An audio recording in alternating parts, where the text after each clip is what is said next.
வணக்கம், ரெமி கிச்சனுக்கு உங்களை வரவேற்கிறேன்.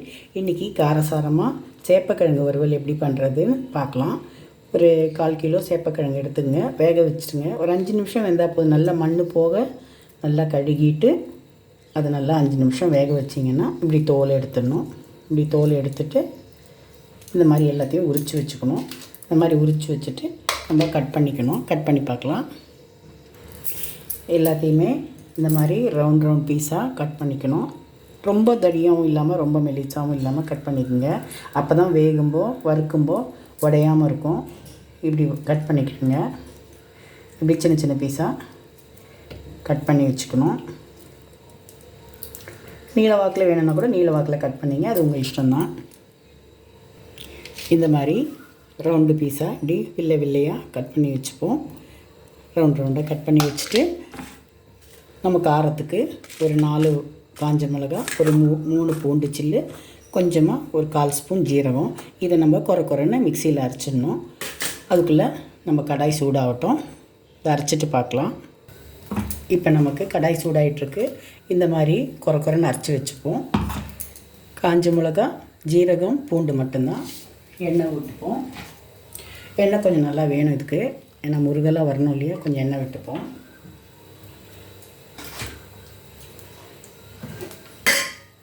கடாய் சூடாகட்டும். எண்ணெய் சூடான அப்புறமா நம்ம கடுகு போடலாம். அது வரைக்கும் கொஞ்சம் வெயிட் பண்ணலாம்.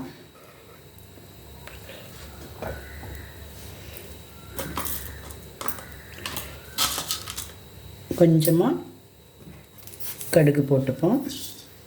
கடுகு வெடிக்கட்டும். கடுகு வெடிச்சிச்சு. இப்போ நம்ம மிளகா, ஜீரகம், பூண்டு குறைன்னு அரைச்சோம் இல்லையா, அதை போட்டுப்போம். கொஞ்சம் பச்சை வாசனை போகணும். அதை கொஞ்சம் ஃப்ரை பண்ணிப்போம். இது பூண்டு மிளகாவோட காரசாரமாக ஜீரகத்தோட வாசனையோடு ரொம்ப நல்லாயிருக்கும். இன்னும் ட்ரை பண்ணி பாருங்கள். ரொம்ப ஈஸியானது. சேப்பக்கிழங்கு வேக வைக்கிற நேரம் மட்டும்தான் நமக்கு. அதுக்கப்புறமா இந்த சேப்பக்கிழங்கை போட்டுப்போம்.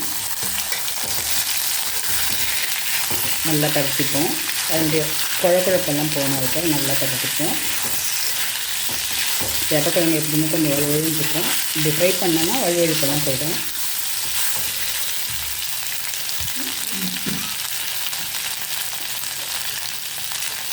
சூடாகிற வரைக்கும் 2 வாட்டி புரட்டி போட்டுடணும்.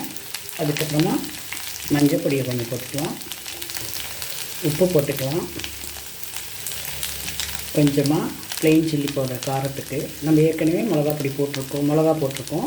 அதனால் மிளகா பொடி கொஞ்சமாக போட்டால் போதும், அதிகமாக போட வேண்டாம். ரொம்ப காரமாகிடும், பார்த்து போடுங்க.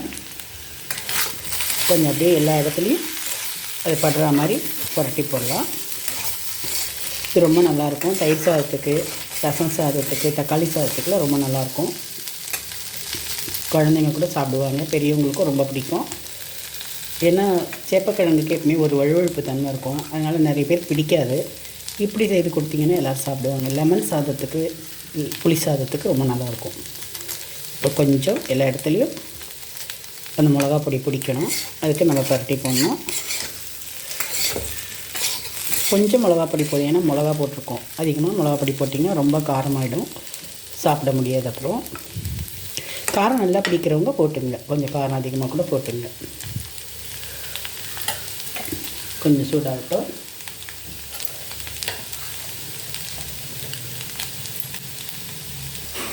நல்லா முறுமுறுன்னு வர்றதுக்கு கொஞ்சமாக அரிசி மாவு போட்டுப்போம். அதிகம் வேண்டாம், கொஞ்சமாக போட்டுங்க. கொஞ்சமாக போட்டிங்கன்னா அது நல்லா கொஞ்சம் முறுமுறுப்பு தன்மை வரும். அதுக்காக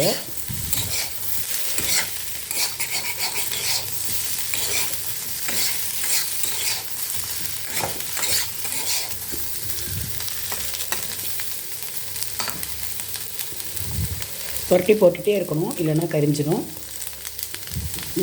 முருகிட்டே வரும்போது நம்ம ஒன்று புரட்டி போட்டுகிட்டே இருக்கணும். அப்போ தான் எல்லா இடமும் நல்ல முருகலாக வரும். இந்த டைமில் உங்களுக்கு பிடிச்சதுன்னா ஒரு 4 கருவேப்பிலையை இந்த மாதிரி பிச்சு போடுங்க. வாசனையாக நல்லாயிருக்கும். எனக்கு ரொம்ப பிடிக்கும் கருவேப்பிலை, அதனால் நான் போடுறேன். பிடிச்சா போடுங்க, வேண்டாம்னா விட்டுருங்க. கருவேப்பிலை உடம்புக்கு நல்லது. அதுவும் கொஞ்சம் முருகும் அதோடு சேர்ந்து, அப்போ நமக்கு சாப்பிட டேஸ்ட்டாக இருக்கும்.